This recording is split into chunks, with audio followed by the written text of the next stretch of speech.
Good evening. Welcome to Focusing on You, which is sponsored by Hope Abounds, an organization that offers advocacy, education, and financial assistance for cancer patients and their families in Eastern and Central North Carolina, and we're expanding to Western North Carolina. My name is Lisa Cawthorn. I'm a patient advocate that works for Hope Abounds. I'm also an oncology nurse and a breast cancer survivor, so I'm grateful for that. This evening we are live in Cary, North Carolina, and we are here talking with Loreal Messiah, who has her master's in social work. She's a medical oncology social worker and a care coordinator here at UNC REX Cancer Care in Cary. So welcome, Loreal. I'm so glad to be talking with you. Can you tell us a little bit about what you do in your role and what social workers do in general? Yeah, absolutely. So my role is really to be a constant in the patient's cancer care. One of the biggest things that we do is, one, provide emotional support to patients and their families when they're diagnosed with cancer. Mm-hmm. One of the things that we recognize is that, one, the diagnosis doesn't just affect the patient, but it affects their entire family. Mm-hmm. And so we always want them to know that they have an individual who's there to support them and be a part of their team. We work with the interdisciplinary team in regards to meeting the psychosocial needs of our patients. Mm-hmm. I usually share with patients, if it is not your direct medical care, it's probably a social work issue. That can mean lots of things. You know, it can be a transportation barrier. Mm-hmm. It can mean trouble with your work environment. It can mean how to talk with your children about this diagnosis. It could also mean just financial issues that you have mm-hmm. as a result of loss in income. So really and truly, anything that doesn't fall directly under medical care tends to be a social work issue. And our goal is really just to reduce any barriers that they have to care. So if something comes up that is just making it difficult for them to focus on their care, we want to eliminate or at least reduce whatever that barrier mm-hmm. is. And so we get to know the families and the patient really, really well and hope that we're an asset to them throughout their time. Good. Is it automatic that someone would see a social worker, or that you're aware of the patients? Because you mentioned an interdisciplinary team. So mm-hmm. how would somebody know if they need to ask for a referral, or how does that all happen? Yeah. So here at our clinic, what we try to do is that a member of our social work team will connect with each and every patient. We have something that's called chemo education, and essentially that's the time when a patient gets information on what sort of chemotherapy regimen that they're having, or if it's radiation, what the number of therapies that they will have. And so during that time of education, a member of the social work team will always meet with the patient and their family. It's at that time that we introduce what the social work role is all about and how we can be helpful to the family. We have very large numbers of patients, and so every now and then we miss a chemo education or two. So some of our patients are self-referred. Mm-hmm. Maybe very early on they determine, or we determine as a staff that they are underinsured or uninsured. Mm-hmm. Maybe we notice that they're not consistent in coming to clinic. Maybe we notice that there's childcare issues because they always have their child with them. So those sorts of issues will kind of initiate a referral from an area of our staff. And based off of that referral, we sit down and kind of do a psychosocial assessment at that point to determine how we can help them moving forward. So your reach is actually more than just this clinic, because you're interacting with the community also to find resources that may help them. Is that correct? Right, that's correct. Yeah, we work with several community-based partners. I mean, truth be told, I always share that we cannot do it on our own.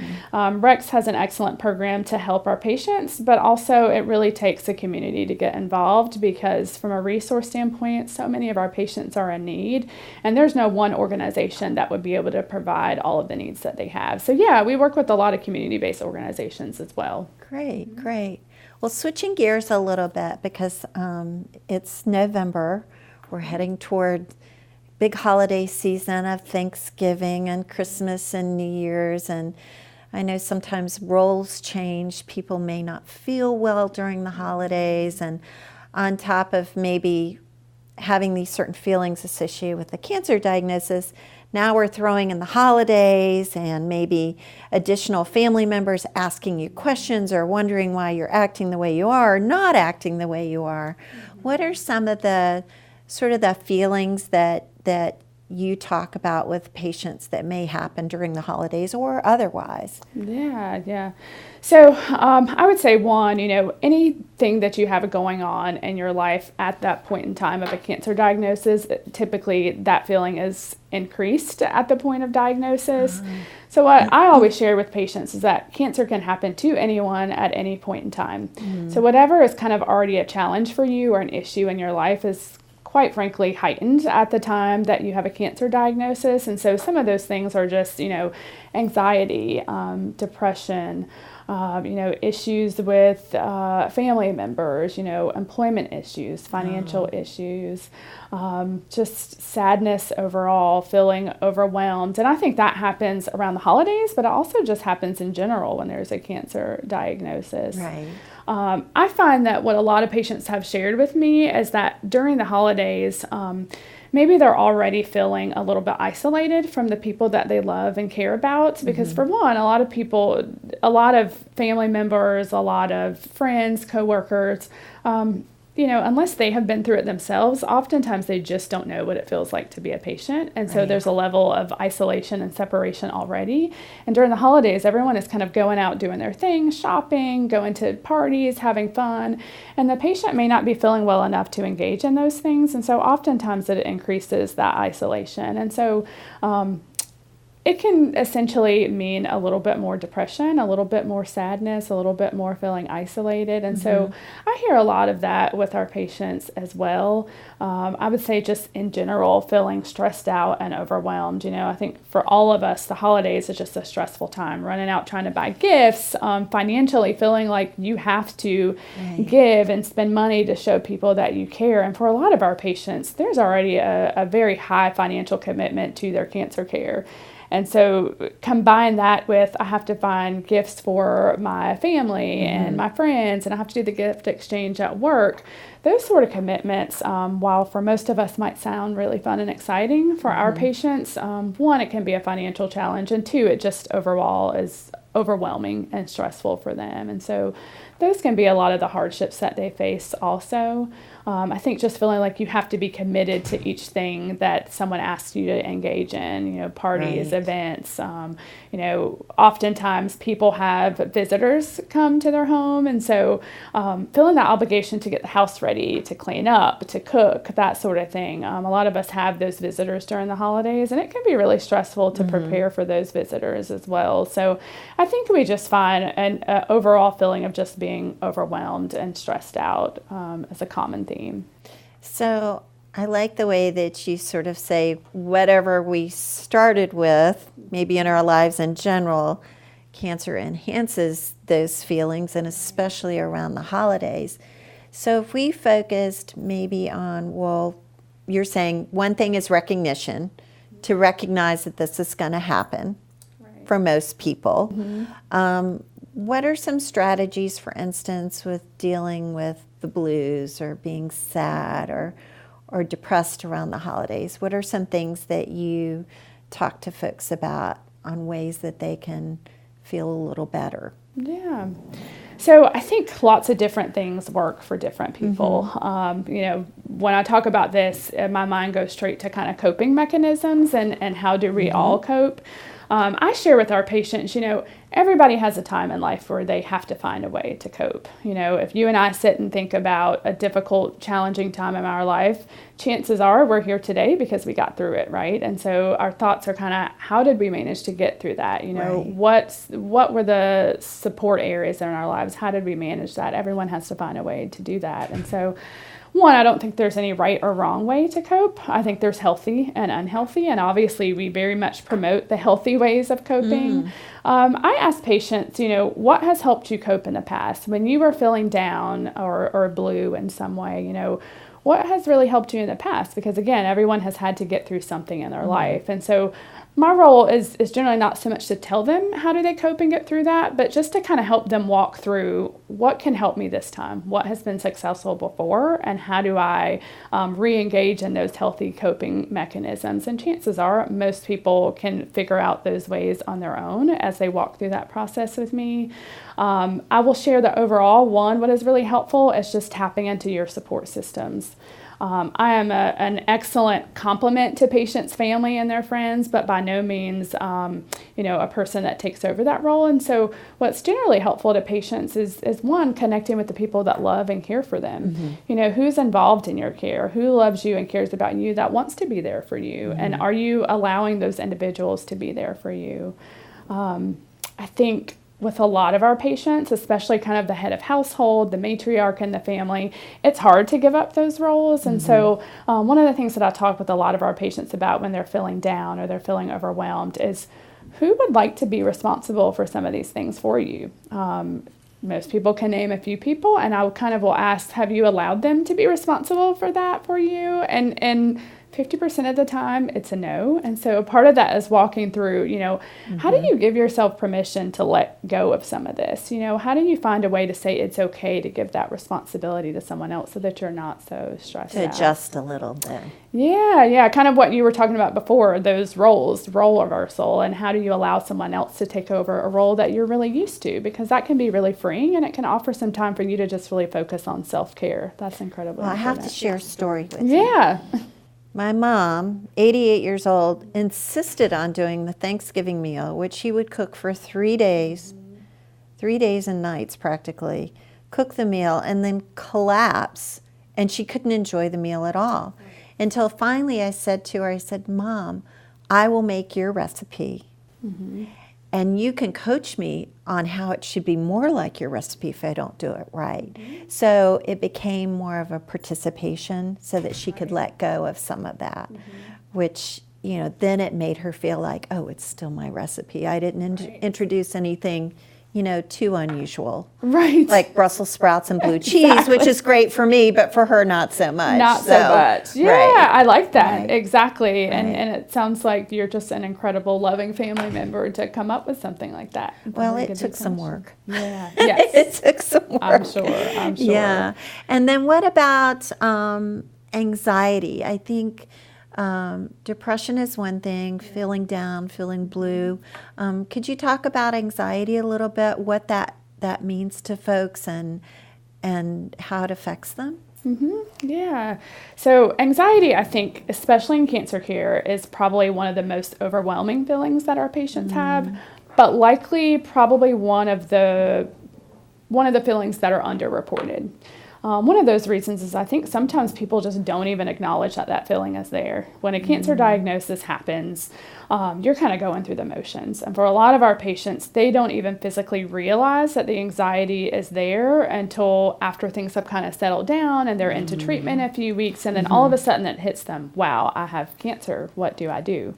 And I think that comes and goes. We have highs and lows, and it waxes and wanes when it comes to cancer care. There are times when you feel incredibly hopeful, where you realize, I have a meaning now, understand the purpose of my life, and times when you're just angry and frustrated. And so for me, I say one is just acknowledge that feeling of anxiety. I know that sounds incredibly simple, but what a lot of our patients have found helpful is just putting that feeling on the table, naming it, saying, I feel this way, and when I feel this way, I recognize that this is my anxiety. Acknowledge those feelings, and once you recognize that they're there, again, finding ways that you can really cope with them. For a lot of people, it can be things like, guided imagery. It can be things like, just stopping and taking a breath, taking a moment to go for a walk, just finding healthy ways to, calm yourself and de-stress. Again, I think it also, when it comes to anxiety too, is just, connecting with people that care about you, having that safe person that you can always talk to. Our social work staff here at UNC REX Cancer Care, we make it a point to tell all of our patients that they can connect with us for what we call one-on-one supportive counseling. Again, it's just giving the patient a safe place to kind of acknowledge their feelings, put it on the table, and talk with someone safe about it. And sometimes connecting with someone outside of your personal circle can be really, really helpful. Right. And putting it out there, putting your feelings out on the table and having a way to really just release it can oftentimes just help to decrease the anxiety that you feel. It has a lot of power to just say, I'm not going to let it take over me, and to name it, give it a name, put it out on the table, address it, and try to move forward. So oftentimes families are trying to protect each other from feelings. And that sounds like it is a safe place to go and talk to someone. I know maybe a spiritual leader can sometimes be helpful for people too, to have a pastor to talk to or a lay leader or something like that. But I think that is important to acknowledge that sometimes people may not feel safe talking to a family member. They may be protecting them, or they don't want to hurt them more, they don't want to see them cry. They're trying to do that, and families often sort of protect each other from that too. The caregiver may say, oh, I'm fine, when actually the caregiver may need assistance also. Do you talk to family members or caregivers too? Yeah, absolutely. I mean, the caregiver is 50% of the puzzle. What we say is that, as a part of cancer care, we're not just assisting and treating the patient, but we're kind of treating the whole family. I don't think you can pull one individual out of that realm. The caregiver honestly is affected almost just as much as the patient is, because again, your life is really turned upside down in a moment, and roles are shifted, and you find yourself in a role that you never thought that you would be in almost overnight. And taking on that responsibility can be really traumatic and incredibly overwhelming. And so we do try to take care of our caregivers as well. At REX, we actually have a caregiver specific group. And so we meet one time a month, and it's an opportunity for the caregivers to come alone without their patient, to meet with their peers, have an opportunity to kind of talk about what are the unique aspects of being a caregiver and how do we support each other. One of the biggest things that happen in that group is just each person acknowledging their feelings and giving one another permission to do what they need to do to take care of themselves. So oftentimes it's kind of like, gosh, I felt really bad about leaving to come to group. I didn't want to leave my patient, but everyone in the room is like, right, I bet that was really difficult, but at the same time, you have to take care of you. Right. And so they give one another permission to do things like that, and it just helps to really normalize the experience 100%. So yeah, the caregiver is incredibly important in cancer care. And that's where that circle of support really comes into play too. If a caregiver is feeling some guilt at leaving the person that has the cancer diagnosis behind, there's a way for other people to come in and stay with the person at home, or take them out for a short walk around the block, or do something like that. So again, it's a way to involve other people to assist in the care. And you kind of have to. I mean, it can't be all on one family member. I will tell you, we have several groups at UNC REX, but one of the ones that's most challenging in terms of attendance is the caregiver group. And we know it's because the caregivers don't want to leave their patient. It's valuable time, it's important time, but it can be really difficult to get them to come and take care of themselves. Or if they have a family at home. Right. And someone's been taking care of the kids during the day, but now they're at home, maybe they've been working. So yeah, absolutely. A lot of factors. Well, I'll share an interesting thing that I talk to folks about. And when people are first diagnosed, you sort of get that wave of everybody cares for you, and everybody's giving you advice, and everybody's giving you stuff. And I used to say it was very frustrating in some ways, because not all of that was helpful, right? Not all of it was helpful. And my husband had a dear, dear aunt we all loved, but she gave the most bizarre Christmas gifts ever. We adored her, but it would be like, a pumpkin-colored turtleneck, and we were living in a 90-degree climate. It would be something like that. And I said, people are trying to do the right thing for you. They just don't know how to do it. So I said, think of it as the aunt that would give you the pumpkin turtleneck that you'll never use. So what are some strategies that you can tell patients to sort of advocate for themselves as far as how to talk to people about what they need? Yeah, that's an excellent question. I think I share with patients, find a way to be comfortable saying what your needs are. So as you've kind of alluded to, people want to help. The community wants to step in and do nice things. They want to be valuable or helpful in some way. The unfortunate part is oftentimes it may not be helpful in the manner that you would like for it to be. So pumpkin turtleneck. The pumpkin turtleneck, exactly. I ask patients, one, try to find a way to get comfortable with saying, this is exactly what I need. If you don't feel comfortable with it, designate someone who can do that for you. You know, Great idea. Exactly. Have someone else be the advocate, because sometimes it's uncomfortable if you're the one receiving the help to be the one to communicate that. So if you don't feel comfortable with it, designate somebody else who can do that for you. I say, be as specific as possible. Be very concrete in what you name that you would like to have. We find a lot of patients now who are using stuff like social media, those kind of personal communication pages. There's lots of helping hands. Is it caring community, I want to say. It's something like that. Yeah. Those sorts of groups, utilizing those not just for updates, but also to say, here are my very specific concrete needs for this week, and this is what I would like to have.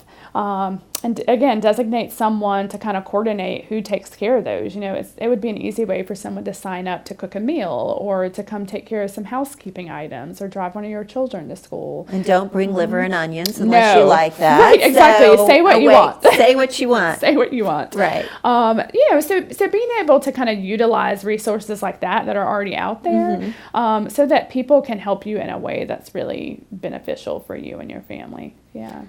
Okay, well that's wonderful. So switching gears a little bit, we've talked about sort of normalizing, acknowledging, finding ways to cope.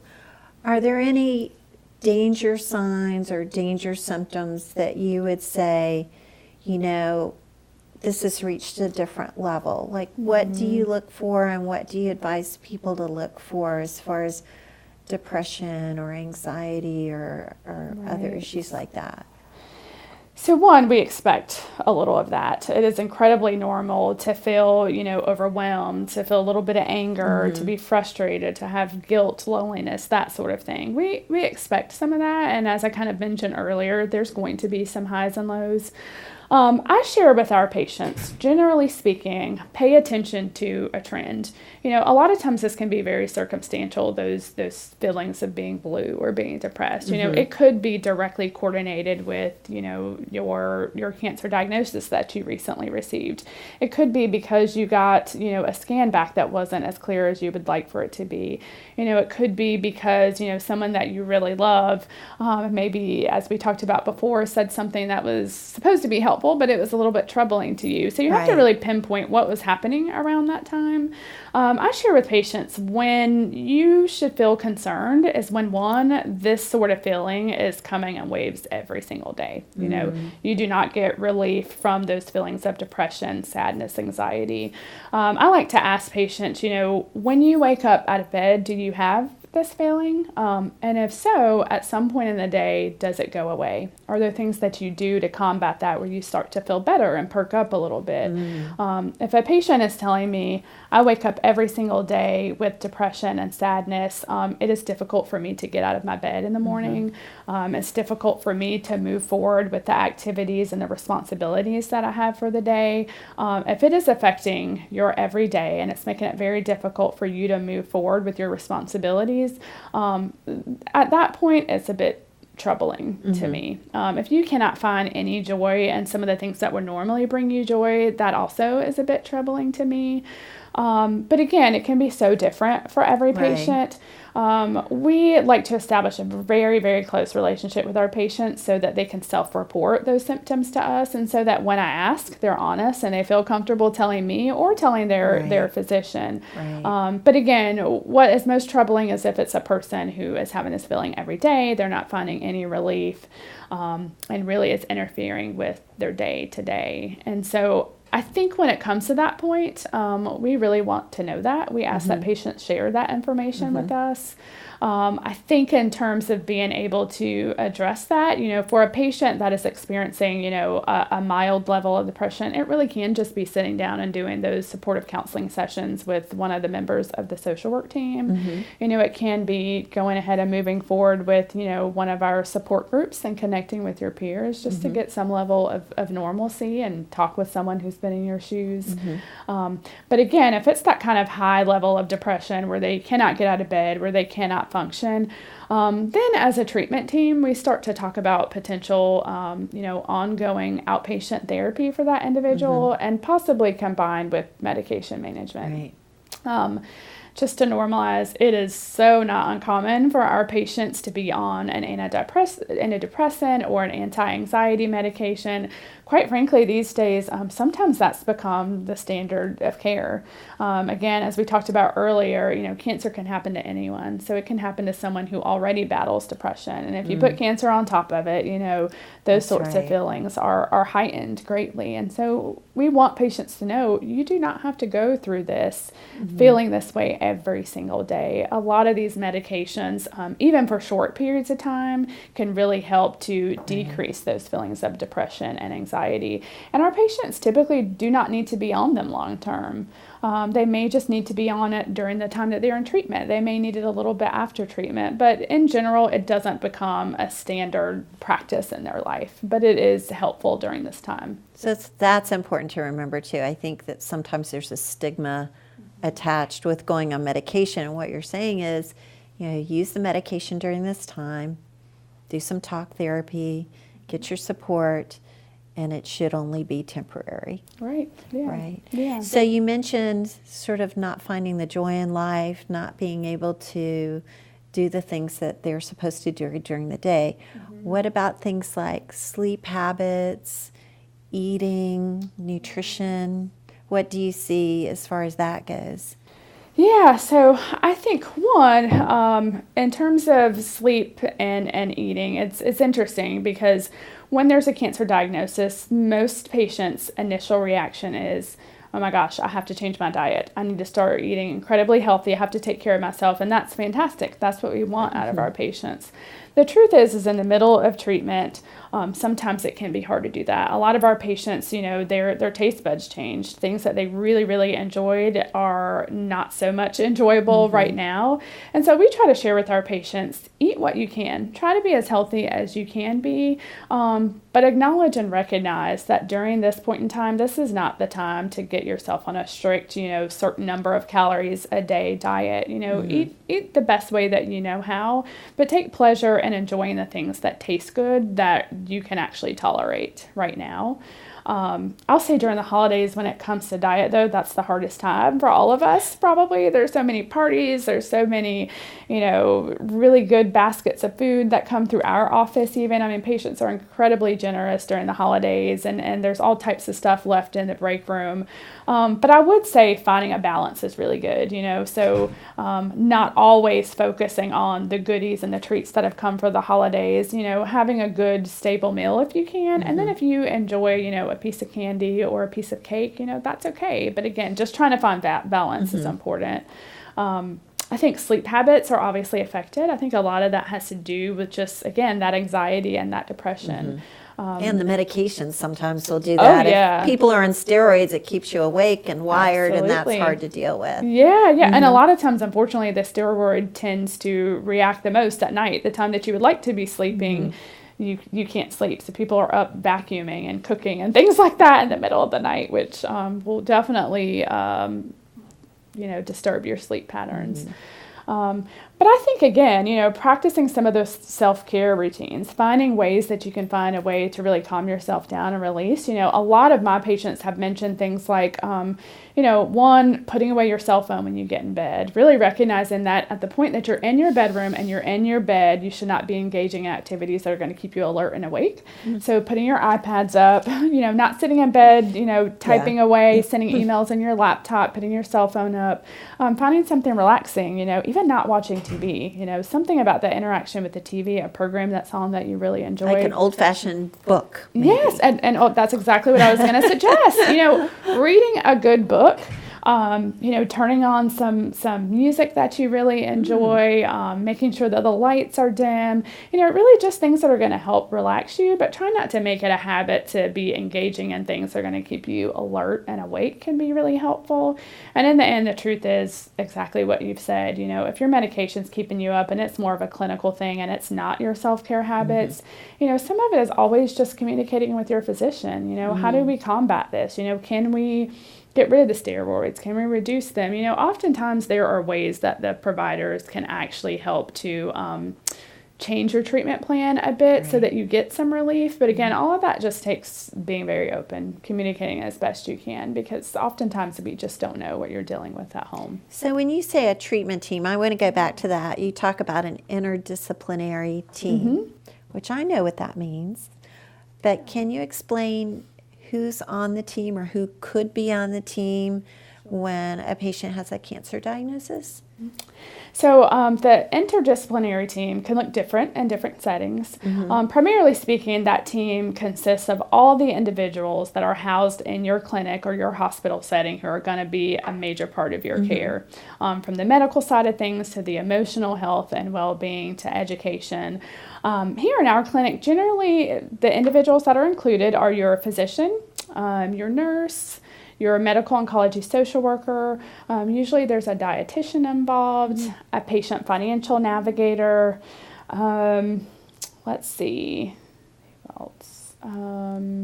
Our chemo educator is oftentimes a part of that team. They are also a nurse, but their role happens very early because their role is to educate the patient before they start their actual treatment. We also have navigators that are specialized in different oncology diagnoses. So, for example, we have a group of breast navigators. We have a thoracic navigator team. So a lot of times those individuals are included as well. There also can be a nurse practitioner that may be a part of your team as well. During the times that your physician cannot see you, they will step in. It could be physical therapy and occupational therapy. They may not sit in a team meeting, but they could be part of the team itself. Yeah. Primary care physician could be part of that team, but maybe not sitting down at a table, but they're all the team members that are helping you get through this process. That's right. And so we communicate with a lot of those individuals, kind of housed in our clinic, or primarily the individuals that I mentioned. But absolutely, we talk frequently with our patient's primary care physician, the physical therapist as well. So really anybody that's involved in the patient's care long term, because again, the idea is that the patient doesn't have to do the work to connect the dots, but we all work together to ensure the patient has good quality cancer care. I like that. So, you've mentioned so many things, and I think it's been very helpful. I really like the fact that you talked about recognition of those feelings, acknowledgement. You work with someone to figure out, well, what's worked in the past for them. Can that translate to working now for someone? For instance, I always think about a friend of mine who is a killer bike rider. He rides his bike all the time, and if you took that away for any reason, that would be a problem for him. So for somebody like that, it's more, how do you adapt that love of exercise for when you're feeling poorly, which could be walking, or maybe just not biking as much, maybe do safer biking. So I'm guessing you sort of work with the patient on their own sort of plan of care for what they're going to do for themselves. Is that right? That's right. So fatigue, one, is an incredibly common side effect. It's interesting because with fatigue, most of our physicians encourage patients to combat fatigue to go out and actually do some level of physical exercise, and acknowledgeably so, it's very difficult to engage in some level of physical activity when you're completely exhausted, right? And so it can be very hard to get up and do that level of physical activity to combat the fatigue. What we share with patients is, again, talking about what you have typically done in order to keep yourself, healthy and active. And so if it's running and you just don't have the level of energy to run anymore, maybe you could go for a short walk down the block.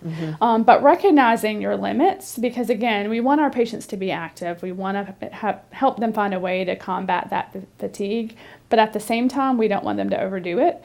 I find that a lot of individuals, when they're feeling really, really good, they go out and do all the things that they really enjoy. And then sometimes they find that they're really paying for it later. And so again, trying to find a balance of, I feel good right now. Rather than going for a mile run, maybe I can just go for a walk around the block.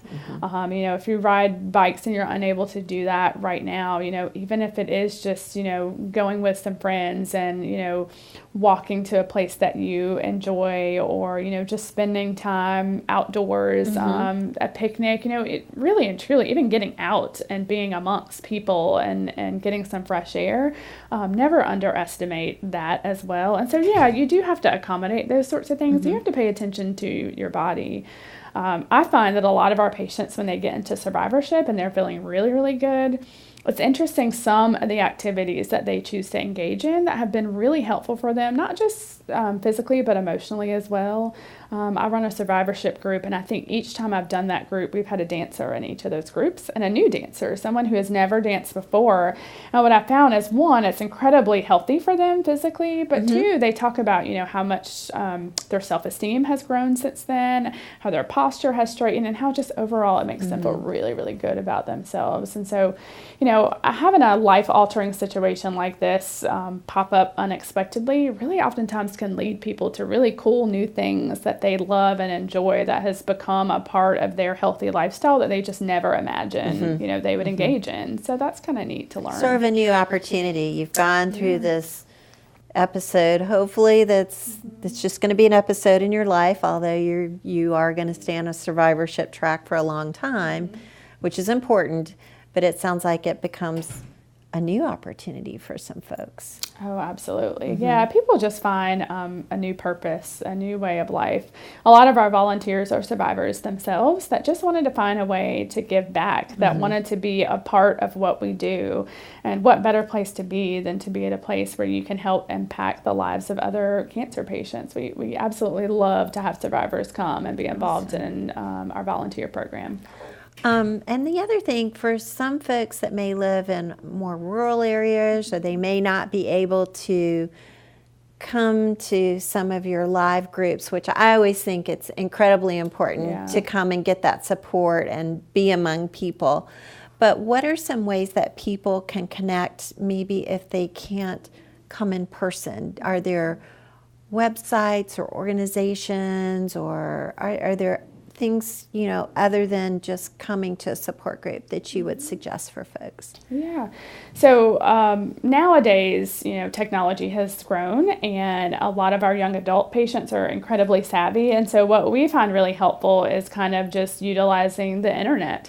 There's a lot of web-based support programs that function very similar to a traditional support group, that have, you know, a credentialed or a licensed professional that serves as a facilitator, so that, you know, you're involved in a safe, credible group, that they can moderate appropriately. I know, like, for example, what does moderate mean? Yeah, like when you talk about somebody moderating a group. Yeah, it just means keeping the conversation on track, making sure the information that's shared is appropriate, making sure that there's no, you know, information that's shared that, you know, is outside of what we would protect through HIPAA, that sort of thing. Just making sure everyone that's involved is safe in that group. Good. Yeah. Okay. So there are lots of disease-based websites that have programs like that. I know for a fact Leukemia and Lymphoma Society has a web-based support group that has a facilitator that is credentialed, that utilizes that. I think Cancer Care, which is a national group that's based out of New York, they have some programs also. They do. I think Livestrong has some as well. So there's a lot of programs out there that are web-based.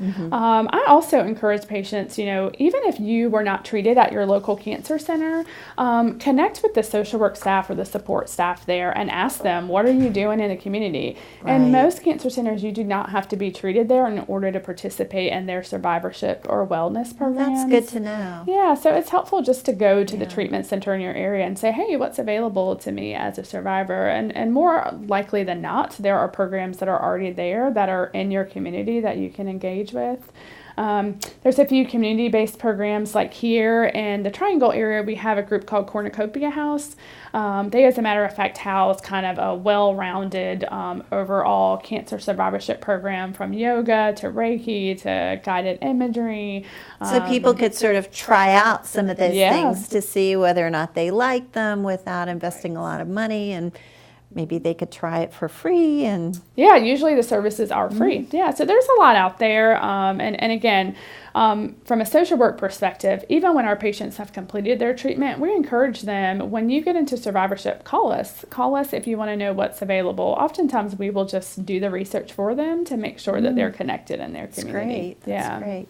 So I kind of wanted to end by asking you about some pearls of wisdom that you have, but I almost feel like everything that has come out of your mouth today has been a pearl of wisdom for some folks. So maybe we'll call it parting thoughts that you might have. What would you say to the audience out there that's listening to us talk this evening? Yeah. That's tough. I guess I would probably say, for all of our patients, just take the time to stop and smell the roses. This is a disease that impacts so many people, young, old, married, not married.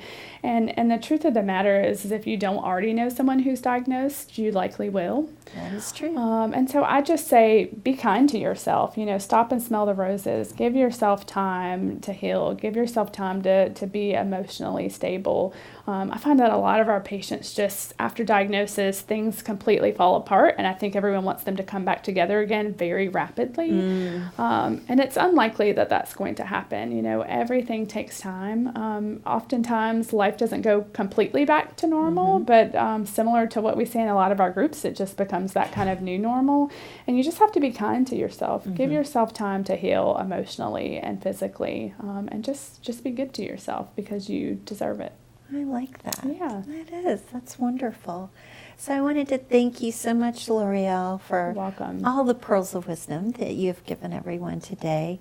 In closing, I want to say that we do our live webcasts on the second and fourth Tuesdays, and then we will re-air them the following Tuesday, which is the first and third Tuesday. I think I got that right. But you can continue to watch these through, and I'm going to look at my notes so I can get this right, the mobile app, which is through iPhone and Android at Hope Abounds Inc. And iTunes, you go to podcasts, and again, Hope Abounds Inc. The Roku, which is you download the Roku app and then Hope Abounds Inc.